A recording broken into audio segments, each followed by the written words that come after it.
ಇಲ್ಲಿ ಹೀರೋಯಿನ್ ಅಮ್ಮ ಗಂಡಿನ ಫೋಟೋ ಇಟ್ಟಿದ್ದೀನಿ ನೋಡು ಅಂತ ಹೇಳ್ಬಿಟ್ಟು ಹೋಗ್ತಾರೆ. ಇವಳು ಆ ಫೋಟೋ ತೊಗೊಂಡೋಗಿ ಫ್ರೆಂಡ್ಸ್ ಹತ್ರ ಎಲ್ಲ ತೋರಿಸ್ತಾಳೆ.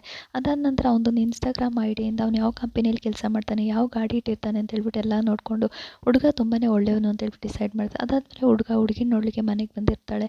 ಅವಳು ಬರಬೇಕಾದ್ರೆ ಅವ್ರ ಅಪ್ಪ ಕೆಳಗೆ ಕೂತ್ಕೊ ಅಂತ ಹೇಳ್ತಾರೆ. ಅವಳು ಕೂತಿದ್ದು ನೋಡ್ಬಿಟ್ಟು ಹೀರೋ ಕೂಡ ಕೆಳಗೆ ಕೂತ್ಕೋತಾನೆ. ಈಕ್ವಾಲಿಟಿ ಎಲ್ಲದರಲ್ಲಿ ಇರಬೇಕಲ್ವಾ ಅಂತ ಹೇಳ್ತಾನೆ. ಇದನ್ನು ಕೇಳಿ ಹೀರೋಯಿನ್ ತುಂಬಾ ಖುಷಿ ಆಗುತ್ತೆ. ಹಾಗೂ ಇವರಿಬ್ಬರಿಗೆ ಒಳ್ಳೆ ಅಂಡರ್ಸ್ಟ್ಯಾಂಡಿಂಗ್ ಇರೋದ್ರಿಂದ ಮದುವೆನೂ ಫಿಕ್ಸ್ ಆಗುತ್ತೆ.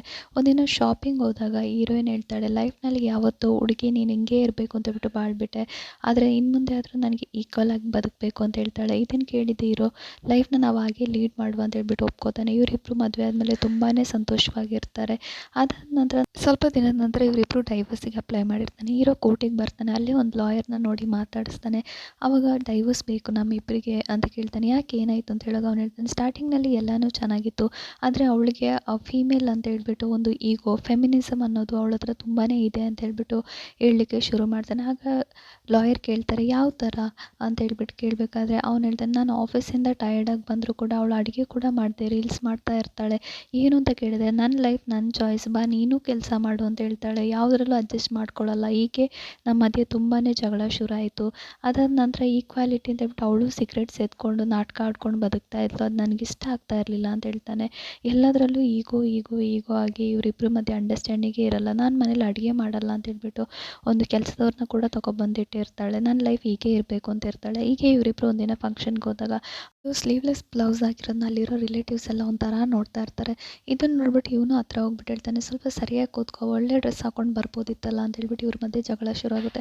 ಆವಾಗ ಅವಳು ಹೇಳ್ತಾಳೆ, ಹುಡುಗಿ ಯಾವ ಥರ ಡ್ರೆಸ್ ಮಾಡಬೇಕು ಅಂತ ಹೇಳ್ಬಿಟ್ಟು ನೀವು ಜಡ್ಜ್ ಮಾಡಬಾರ್ದು, ನೀವು ನೋಡೋ ದೃಷ್ಟಿ ಚೆನ್ನಾಗಿರಬೇಕು ಅಂತ ಹೇಳ್ತಾಳೆ. ಇದರಿಂದನೇ ಇವರು ಎಲ್ಲರ ಮುಂದೆನೂ ಜಗಳ ಆಡ್ಕೊಂಡು ಎಲ್ಲರೂ ಮುಂದೆ ಮರ್ಯಾದೆ ಹೋಗುತ್ತೆ. ಇದಾದ ನಂತರ ಹೀರೋಯಿನ್ ಫ್ರೆಂಡ್ದೊಂದು ಶಾಪ್ ಓಪನಿಂಗ್ ಇರುತ್ತೆ. ಅದಕ್ಕೆ ಹೀರೋ ಕೂಡ ನೈಟ್ ಡ್ರೆಸ್ಸಲ್ಲೇ ಹೋಗಿರ್ತಾನೆ. ನಮ್ಮ ಡ್ರೆಸ್ ನಮ್ಮ ಚಾಯ್ಸ್ ಅಲ್ವಾ ಅಂತ ಹೇಳ್ಬಿಟ್ಟು ಅಲ್ಲಿ ಹೋಗ್ಬಿಟ್ಟು ಇದು ಮಾಡ್ತಾನೆ. ಅದಾದ ನಂತರ ಒಂದಿನ ಹೀಗೆ ರೀಲ್ಸ್ ನೋಡ್ಬೇಕಾದ್ರೆ ಅವ್ನ ಹೆಂಡ್ತಿನೂ ಮಾಡಿರೋ ರೀಲ್ಸ್ ನೋಡಿಬಿಟ್ಟು ಹೋಗ್ಬಿಟ್ಟು ಡಿಲೀಟ್ ಮಾಡು, ಎಲ್ಲರೂ ಒಂಥರ ಕಮೆಂಟ್ ಮಾಡ್ತಾರೆ ಅಂತ ಹೇಳ್ಬೇಕಾದ್ರೆ ಅವಳು ಇವನಿಗೆ ಬೈದ್ಬಿಟ್ಟು ಹೋಗ್ಬಿಟ್ಟು ರೂಮ್ ಲಾಕ್ ಮಾಡ್ಕೋತಾಳೆ. ಇವನು ಕೋಪದಲ್ಲಿ ಕುಡಿದ್ಬಿಟ್ಟು ಫುಲ್ ಅವಳಿಗೆ ಬೈಲಿಕ್ಕೆ ಶುರು ಮಾಡ್ತಾನೆ. ಇದಾದ ನಂತರ ಅವ್ನ ನಿದ್ದೆಲಿ ಬೈತಾ ಇರೋದನ್ನ ಇವಳು ವಿಡಿಯೋ ಮಾಡಿಬಿಟ್ಟು ಇನ್ಸ್ಟಾಗ್ರಾಮಲ್ಲಿ ಹಾಕ್ಬಿಡ್ತಾಳೆ. ಬೆಳಗ್ಗೆ ಎದ್ದು ಇವನು ನೋಡಿದ ತಕ್ಷಣ ತುಂಬಾ ಶಾಕ್ ಆಗಿಬಿಡುತ್ತೆ. ಇದೇ ಥರ ಇವರಿಗೆ ಒಂದಲ್ಲ ಒಂದು ವಿಷಯಕ್ಕೆ ಜಗಳ ಆಗ್ತಾನೇ ಇರುತ್ತೆ. ಒಂದು ಅಂಡರ್ಸ್ಟ್ಯಾಂಡಿಂಗೇ ಇರೋದಿಲ್ಲ. ಒಂದಿನ ಅವಳು ಬಂದುಬಿಟ್ಟು ಹೇಳ್ತಾಳೆ, ನಾನು ಈ ಥರ ಒಂದು ಬ್ಯೂಟಿ ಪಾರ್ಲರ್ ಓಪನ್ ಮಾಡಬೇಕು ಅಂತಿದ್ದೀನಿ ಅಂತ ಹೇಳ್ತಾಳೆ. ಇದನ್ನು ಕೇಳಿಬಿಟ್ಟು ಅವ್ನಿಗೆ ತುಂಬಾ ಕೋಪ ಬರುತ್ತೆ.